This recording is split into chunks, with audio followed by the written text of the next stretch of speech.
Todos os dias, você faz coisas sem pensar. Você bate na porta. Aperta mãos. Espera em filas. Aperta o botão do elevador de novo. E de novo. Confere se a porta está trancada. Às vezes 2 vezes. Nada disso está escrito em lugar nenhum.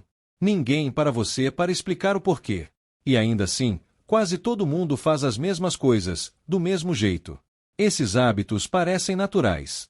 Automáticos. Invisíveis. Mas não são instintos. São rituais aprendidos. Acordos silenciosos que fazemos com estranhos, com os espaços e com nós mesmos. Eles nos ajudam a evitar desconforto, criar ordem, sentir segurança, ou simplesmente sentir que estamos fazendo alguma coisa enquanto esperamos. Neste vídeo, não estamos procurando grandes respostas ou teorias profundas. Estamos apenas observando os pequenos comportamentos que moldam silenciosamente o dia a dia. Porque, às vezes, as coisas mais interessantes não são aquelas que escolhemos fazer. São aquelas que nunca questionamos. Por que batemos na porta? Antes de abrir uma porta, a maioria de nós hesita. Só por 1 segundo. Uma pequena pausa que quase passa despercebida. Não entramos simplesmente. Mesmo quando somos esperados. Mesmo quando fomos convidados. Em vez disso, batemos. É uma ação tão comum que parece natural. Mas não é. Nada nela é automático do ponto de vista físico. Nós escolhemos fazer isso. Bater é um pedido silencioso de permissão. Uma forma de dizer estou aqui antes de cruzar um limite.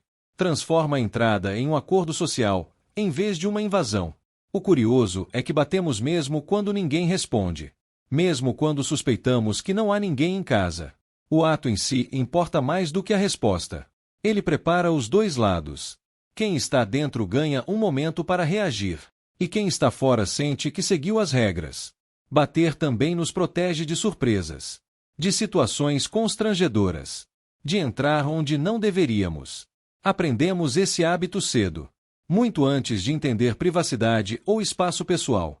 E levamos isso para a vida adulta sem nunca questionar. Algumas portas não precisam ser batidas. Mas a maioria precisa. Porque portas não são apenas barreiras físicas. São barreiras sociais. Bater reconhece que outra pessoa controla o que está do outro lado. E que entrar não é um direito, é uma permissão. Por isso, cada batida é um pequeno ritual de respeito. Um lembrete de que até ações simples carregam significado. Batemos não porque precisamos, mas porque isso torna o mundo um pouco mais previsível. E um pouco mais educado. Porque apertamos as mãos. Quando 2 pessoas se encontram pela primeira vez, algo curioso acontece. Há uma breve pausa. Uma fração de segundo em que ninguém fala. Então, quase automaticamente, as mãos se movem. O aperto de mão parece natural. Mas, como a maioria dos rituais sociais, é aprendido. Não é instintivo. Não é necessário para sobreviver. Originalmente, o gesto tinha um propósito simples: mostrar a mão vazia. Sem arma. Sem ameaça imediata. Apenas um sinal silencioso dizendo, está tudo bem. Com o tempo, o significado evoluiu. O aperto de mão virou um teste. Forte demais parece agressivo. Fraco demais parece inseguro. De alguma forma, todo mundo sabe o equilíbrio, mesmo sem aprender. O momento é curto, mas carregado. Em poucos segundos, julgamos confiança, intenção e credibilidade. Tudo sem dizer uma palavra. Quando as mãos se soltam, a tensão desaparece.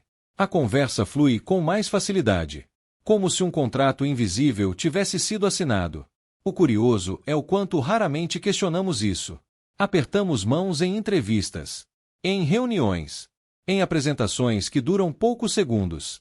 Mesmo em contextos modernos onde o gesto não faz muito sentido prático, ele continua. Porque sinaliza algo mais profundo do que lógica. O aperto de mão cria um ponto de partida. Um terreno neutro. Um entendimento compartilhado que diz, nós nos reconhecemos. Ele não garante honestidade, nem respeito, nem confiança, mas cria a sensação dos 3. E, às vezes, isso basta. Por isso continuamos apertando mãos. Repetindo um gesto passado por séculos. Porque antes das palavras, dos acordos e das expectativas, um simples toque ainda diz: nos conhecemos. Vamos começar. Por que esperamos em filas? Uma fila se forma silenciosamente, sem aviso, sem instruções. Ninguém explica onde ficar. As pessoas simplesmente sabem. Alguém chega primeiro e para. A próxima pessoa fica atrás. Depois outra. E, de repente, um sistema existe. Esperar em fila é um dos acordos mais estranhos que os humanos fazem. Não há contrato, nem fiscalização.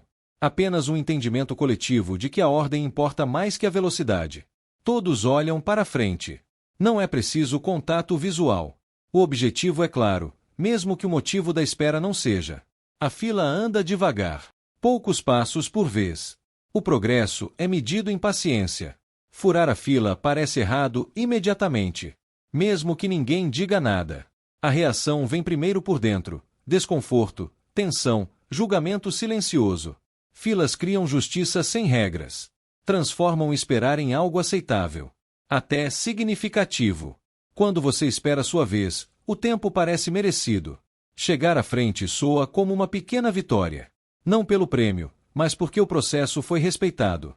O curioso é como aceitamos isso facilmente. Ficamos em filas para café, para ingressos, para coisas que nem queremos tanto assim. A fila dá estrutura à espera. Transforma caos em calma. Impaciência em expectativa. Quando sua vez chega, você avança. A interação termina rápido. E você vai embora. Atrás de você, a fila continua. Igual. Indiferente. Ela não se importa com quem você é. Existia antes de você chegar. E continuará depois que você sair. Esperamos em filas não porque é eficiente, mas porque parece justo. E, às vezes, justiça é tudo que estamos esperando ali. Porque apertamos o botão do elevador várias vezes. O botão está ali. Brilhante. Convidativo. Impossível de ignorar. Você aperta uma vez. E então, nada. O elevador não responde imediatamente. Não há som. Nem movimento. Nem confirmação. Então você aperta de novo. Não porque acredita que vai funcionar, mas porque esperar sem fazer nada parece pior. Apertar transforma a espera em ação. Cada aperto parece controle. Participação. Como se o elevador pudesse notar seu esforço e se apressar. Claro que não vai. O sistema já sabe para onde está indo. O botão acendeu na primeira vez. Nada mudou na segunda. Mas o nosso cérebro não se importa com isso. Ele se importa com desconforto. O silêncio estica o tempo. A imobilidade aumenta a impaciência. Então apertamos de novo, primeiro de leve, depois com mais força. Às vezes apertamos outros botões também. Só por via das dúvidas. É um pequeno ritual de esperança. Uma forma de lidar com a falta de resposta. Um lembrete de que preferimos ação inútil à espera passiva. Eventualmente, as portas se fecham. O elevador se move. Exatamente como faria sem os apertos extras. Mesmo assim, nos sentimos melhor. Como se tivéssemos ajudado. O engraçado é que sabemos disso. Sabemos como elevadores funcionam. Já apertamos esses botões centenas de vezes. E ainda assim, continuamos. Porque apertar o botão não é sobre velocidade. É sobre segurança. Sobre sentir que participamos de algo que não controlamos. Então apertamos. De novo e de novo. Não para mover o elevador, mas para atravessar a espera. Porque conferimos se a porta está trancada. Sair de casa parece simples. Você pega as chaves. Sai. Fecha a porta. Depois tranca. Tudo parece resolvido. Então você começa a andar. Leve. Livre. E então acontece. Uma pequena pausa. Um pensamento silencioso. Eu tranquei a porta. Nada mudou de fato. A porta parece a mesma. A fechadura não se mexeu. Mas a certeza desaparece. Então você volta. Confere a maçaneta uma vez. Às vezes duas. Não porque a porta provavelmente esteja destrancada, mas porque a dúvida fala mais alto que a memória. Esse ritual não tem a ver com perigo. Tem a ver com tranquilidade. Com transformar incerteza em calma. O curioso é que conferir não traz informação nova. Só confirma o que já sabíamos. Mas essa confirmação importa. Puxar a maçaneta é uma prova física. Parece mais confiável que a memória. mais segura que a lógica. Mesmo quando já estamos longe. Às vezes repetimos a cena na cabeça. O som da fechadura. A sensação da chave girando. E às vezes, voltamos mesmo assim. Conferir a porta não é sobre a porta. É sobre paz de espírito. Sobre fechar um ciclo mental antes de seguir. Quando temos certeza, relaxamos. E seguimos em frente. Desta vez, sem hesitar. A porta continua exatamente igual. Mas nós nos sentimos diferentes. Por isso continuamos conferindo. Dia após dia. Casa após casa. Porque sentir-se seguro nem sempre tem a ver com risco real. Às vezes, é só silenciar uma pergunta, antes que ela nos siga pela rua. Quando juntamos tudo isso, uma coisa fica clara. Grande parte dos nossos dias é guiada por hábitos que nunca escolhemos conscientemente. Nós apenas os herdamos. E eles funcionam bem o suficiente para continuarmos. Batemos. Esperamos. Apertamos botões. Conferimos portas. Não porque alguém mandou, mas porque isso torna a vida mais suave, mais silenciosa e um pouco mais previsível. Esses pequenos rituais não mudam o mundo, mas nos ajudam a atravessá-lo sem esbarrar tanto uns nos outros. Se você gostou de observar esses comportamentos simples, se em algum momento pensou eu faço isso também. Então essa curiosidade provavelmente vale a pena. Deixa o like. Se inscreve no canal se você gosta de olhar o cotidiano por um ângulo diferente.